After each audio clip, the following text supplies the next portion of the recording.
Good morning, this is Emily from Grammy's Garden. Wanted to give you a quick update on my garden this morning. This is June 2nd. Got some stray carrots here and zucchini, Kentucky Wonder green beans, and these are peas that are blooming beautifully. On the other side I have cosmos growing. I have a little potted plant. Here's my experimental cabbage, if you all remember. It's doing great. This whole bed is full of potatoes. I planted these. I planted many that I had grown myself last year and stored them in my garage. This is garlic that I think was store garlic, and then I have my garlic that I saved. And as you can see, I'm getting some garlic scapes. I have new mulching down. You all won't believe that, follow my channel, you won't believe how beautiful it looks. So here's a garlic scape. I'm gonna wait a few more days, but see, it's starting, they're curling beautifully. I just love this curls that they do. And then I'm gonna take them in, and I hope that I have time to cook them like in a stir fry or something. There's carrots, there's bunching onions, there's a gorgeous nasturtium. We're in drought here, it's terrible drought. And so I have to come out and water. We don't have any water restrictions, but we're in terrible drought. So my lawn, actually my dog got her foot caught in a hole a while ago and caught her foot in a crack in the ground. This is romaine lettuce that's ready to be harvested. I've harvested a couple. I have bags of it in my fridge, and I'm getting ready to get more. I planted a San Marzano tomato in here, and I need to stake it because it's getting ready to the point it needs to be staked. And let's look here. Look at that beautiful tomato growing. Seems to be real happy because it's got all the ground cover, and this is a real nutrient dense beds that I have now. And got broccoli interspersed here and there, more garlic. Actually, that's enough garlic for me for a year. And the strawberries were overtaken by weeds. I could not keep up with them. I made the mistake of putting straw on them, and the straw was filled with seeds. And I should have known better, but I didn't do it. And I learned they would have been fine by themselves. Here is my beautiful broccoli that I am going, not this one is going to get cut back today. I'll show you another one. So that's the view. Let me get you more in here. See all that dirt? I'll show you the cracks. And that's up around my house where there is some watering going on.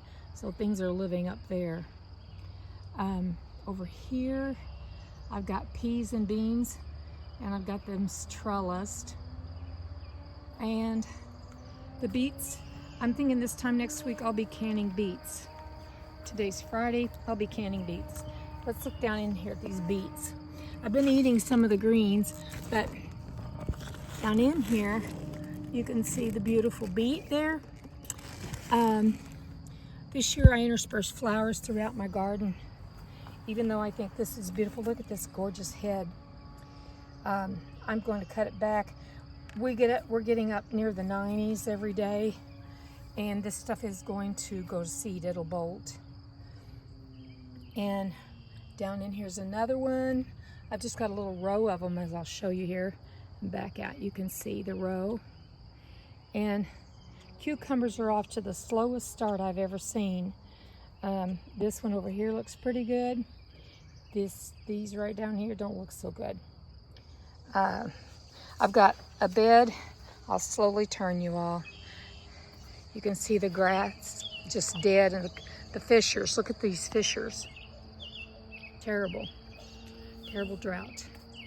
So get back to my tomato bed. And then I've got tomatoes up by my house too. It was hard to grow all those starts and not try to save every single one, but a lot of them went to my daughter's farm. So we'll all enjoy that reap of that. We'll reap the bounty of that.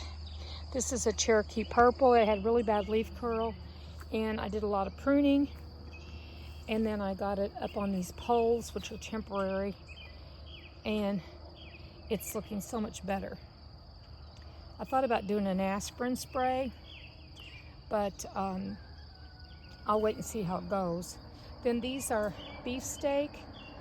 Look how sturdy those things are. And that one's beefsteak. This huge thing is a Cherokee Purple. And I've got spinach and marigolds and zinnias and cosmos and green onions all throughout this bed. I'm trying to throw off any insects I can that are not beneficial. That one that's a Cherokee Purple as well. Here is right here, that is not beefsteak, it's steakhouse. Then I have another steakhouse right there. They're beautiful, beautiful plants. I got me a new weeping willow tree this weekend, and it's doing real good. I've got water just kind of drip, drip, drip on it. See this bed? I feel like mowing them down and starting all over, but I won't. I'm gonna get some kind of hand apparatus that'll help me just get right down there and get those weeds out. So there's that bed. Beautiful nasturtium. I've got nasturtiums in here that I started. I didn't start them from seed. I started them in the ground. So I've got more nasturtiums, and I've got a beautiful basil. And then this bed is, let's see, I started every one of these pepper plants. This whole row here is Cuban chilies. No, there's two down there that are early jalapeno. I started all of those. There's from seed saving my daughter did. That's a bell. And then the rest, that's a bell, that's a bell, and that is a, what are they called? I'll look at it. Marconi, I think is what it is. Here's some sweet potatoes that I started from just starting it in the house. I just put I got an organic white sweet potato from the grocery store, and I just stuck it down in the ground. Down in some potting soil in the house, and it sent up so many beautiful shoots, more than I wanted. I like the just Beauregards, love them. So here you see zinnias, more zinnias. Here's cosmos. I can't wait till these flowers get tall and bloom, and then they give some shade, because yeah, it's so true that these plants, pepper plants, love heat. Well, they'll get plenty of heat. Even if they're shaded, they're going to get plenty of heat, but they won't get sun scald. Over here is, in this bed, it's a cattle panel arch, and you'll see as the season goes on, these green beans will go right up it, and they'll make a beautiful arbor. And you can sit over here where my chicken and flowers are. You can sit in there and nobody can even see you, because it's such a nice secluded thing. Now here's an interesting thing. My bird feeder's right over to the right, and blue jays will come and sit on the edge right here of the wood, and they'll bang those things against that wood. And every year that I've had this bed, I've ended up with, last year it was in this bed right here. Ooh, and I don't want to forget my beautiful dill. I'm gonna have to cut some leaves back so my dill and stuff can get what they need. But anyway, back to the sunflower. Look at the magnitude of this thing. Let me show you my hand on this leaf to give you some perspective.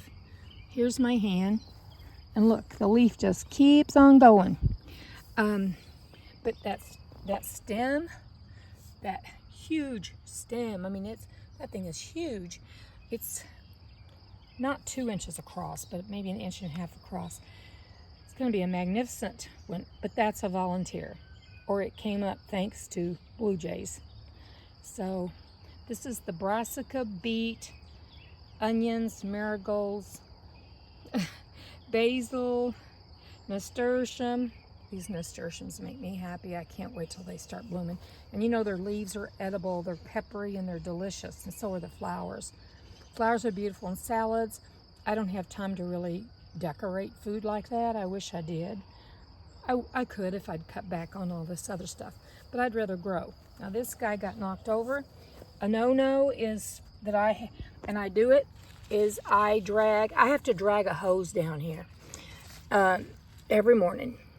Dragging a hose gets pretty old. And if you aren't careful, these are orange peppers. If I'm not careful, I end up dragging it across my food. And I have to just become aware, no, you can't do that. So, interestingly, on this side of the panel, the beans are going up. They're clinging on. And how do you like these bee trellises? I got these at Menards and I just love them. And my son gave me two and I love them. I've got to put them somewhere, but I might put them with flowers. These are some gorgeous flowers. See the drought right there? Right in our eyes, isn't it? These are Gomphrena. I've wanted some forever. I have them in this beautiful, let me give you a better look at this. I may have to cut some of this out because this is just going to be so distracting for you all. So the Gomphrena is doing great. This little plant it's going to be fine. I just transplanted these. Ooh, and there's a little bee right there on these flowers. Praise the Lord. I love it when I see these little pollinators come along. I don't care if they're sweat bees. They're doing us a lot of good. Oh, and my daughter got me this butterfly for my garden. My son Trevor worked back here and he put mulch down and made a beautiful dark circle around all of this, which was covered in weeds, as you all know. So he's got it looking so gorgeous around it. I don't know what's going on with my lavender. It's so hot back here, and this area gets sun all day long. I mean, as soon as the sun comes up and when it goes down, it's still on it.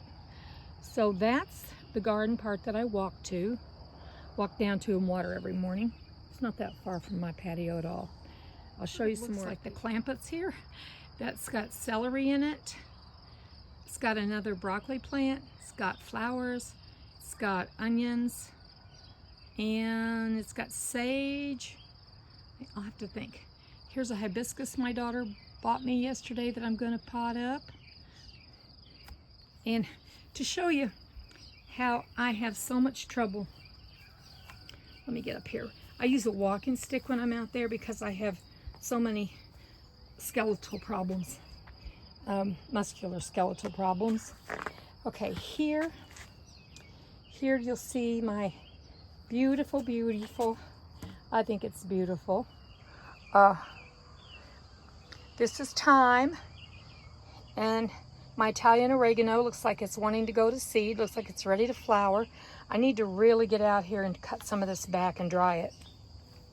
And that's wonderful mint, spearmint. This is another tomato that I couldn't let go, so I forfeited the beautiful climbing flowers this year and put this little thing in the pot, and man, it's doing good. It's in there with some asparagus. I'm trying to think. I do think that's a Cherokee purple, but I'm not sure. We're going to see. We'll see. On the other side of this, I have a cherry tomato here on the right, and that's a 1000 sweet cherry. I probably got the name messed up, but I know it's got 1000 in it. It's a cherry tomato, and it's super sweet. Then this is a Marzano, San Marzano. And look down in here.